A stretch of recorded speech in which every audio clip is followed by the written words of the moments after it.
What makes a game truly legendary?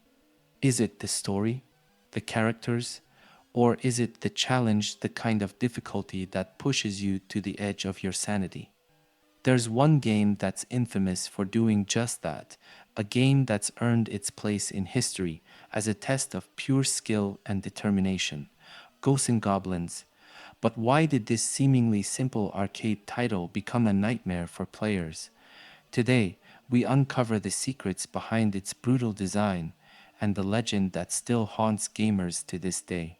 Released in the mid-80s, Ghosts and Goblins puts you in the armor of Sir Arthur, a brave knight tasked with rescuing Princess Prin Prin from the clutches of Satan himself.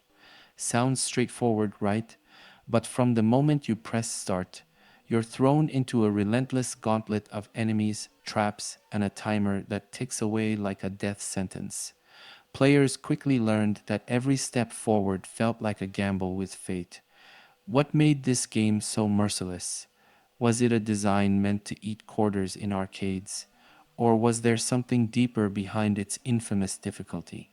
As players struggled through the six grueling levels, they discovered something infuriating yet oddly compelling.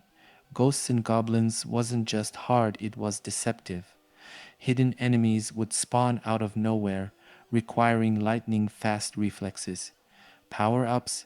Some would help, but others seemed like cruel jokes. And then there was the armor. Lose it, and Sir Arthur is left running around in his underwear, adding insult to injury. But what truly broke players' spirits was the game's cruelest twist. Even if you managed to beat the final boss, the game would mock you, revealing it was all an illusion.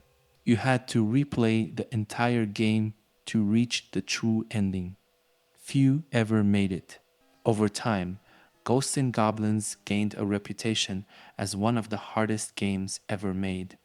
Gamers who conquered it became legends in their own right, but the struggle didn't end with just beating the game.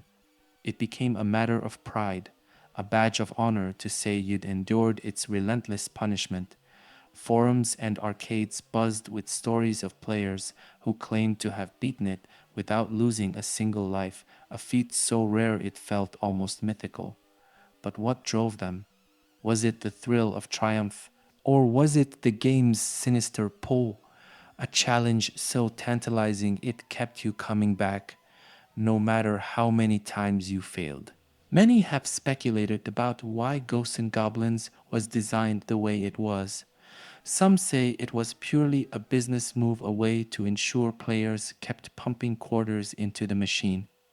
Others argue it was a test, a way to push players to their absolute limits. But here's the strangest part.